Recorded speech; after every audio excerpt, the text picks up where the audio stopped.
everyone. So now I'm gonna explain you a bit about the branch and bound method here, which is also a part of my assessment too. Now we use this method firstly to solve integer linear programming problems, and as we used to use the graphical and other methods before, but they didn't have condition like x1 and x2 are going to be integers. So this method is personally used for especially the integer constraints. So let's just suppose we have this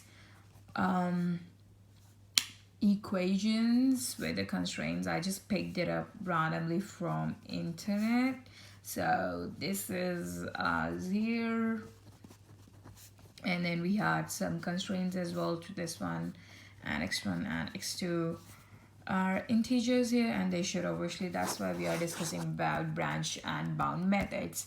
So we can't find solutions from previously learned methods, so that's why we are using branch and bound method. I am repeating it once again. So let's just draw graph. So x1 x2 less than or equal to 5, and then for the second one, equation first, the second, and these are constraints, and this is to maximize.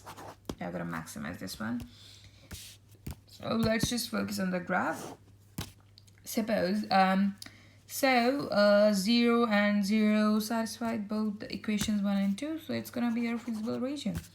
Now if you recall, to find an optimal point, we have to draw an objective line and see which corner point is gonna be hitting at very last region as we exit the feasible region. So let's just try drawing the objective line, and then it's gonna hit this one.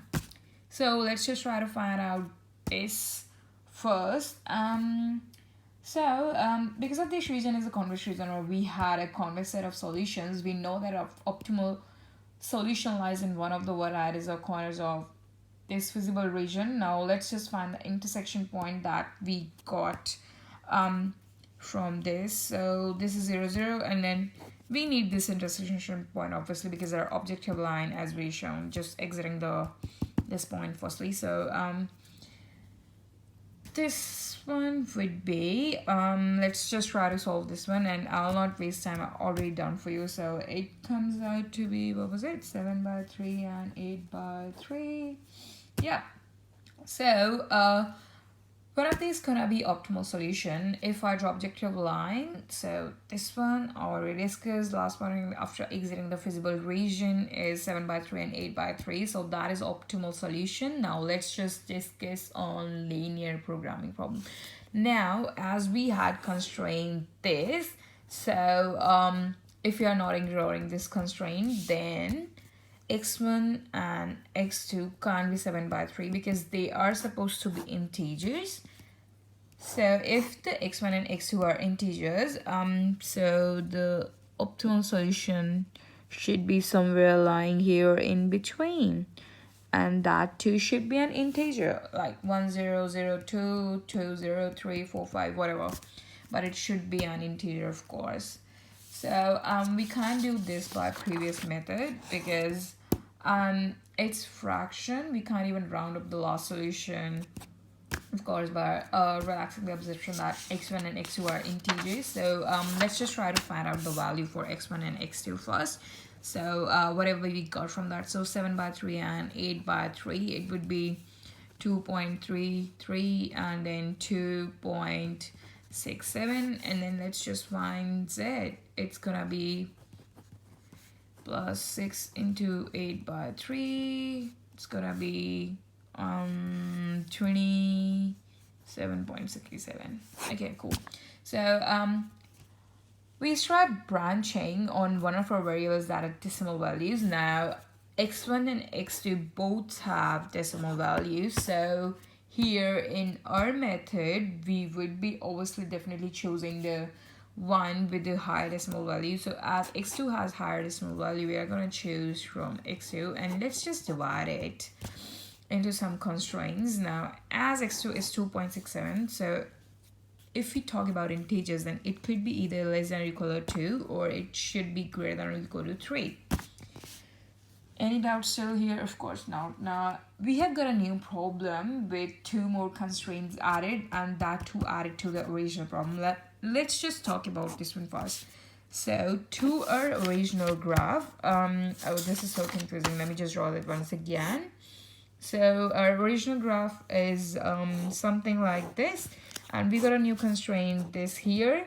So x2 is less than or equal to 2, so it should be somewhere over here, but this was the feasible region, so this is our common region. Now we are adding this constraint x2 is less than or equal to 2 that removes the part of the feasible region, and we just got this feasible region here. Now if I draw the objective function line and exit the feasible region, then it's gonna be this point. Agree with this point? Yes, of course. So here x2 is equal to 2 because this was x2 less than or equal to 2 line, and then if you drop the line, then this point is gonna be 3. So we got x1 is equal to 3, and then x2 is equal to 2, which definitely becomes the new solution, and both x1 and x2 are integers here. So we consider this as lower bound for a solution. It means that if we are trying to maximize the solution, we already found it into the solution to this problem. We have a value of z is equal to 27 from this one. Now, let's have a look at the other constraints. If we had x2 is equal to 3, which is this one, like basically less greater than or equal to 3.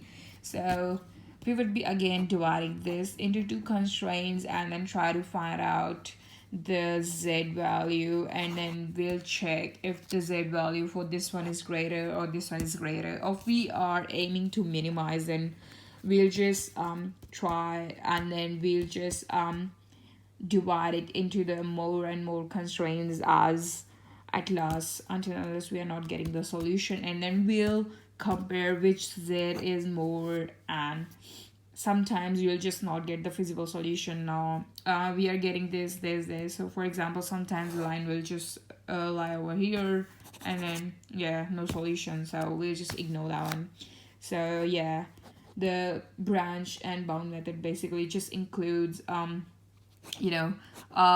making a lot of branches and then picking up again and then working on both of them, and then just checking whatever we are getting, and then just comparing at last, and then just getting the optimal solution for that. So here I just got z is equal to 27 till now, and then after you compare x is equal to greater than or equal to 3, suppose if you get two conditions here, and then after comparing both of them from graph, suppose you get another value, some decimal, then you're gonna make constraints for that, and then at last you'll get the value of z, of course. So this is what we have in branch and bound method. Thank you.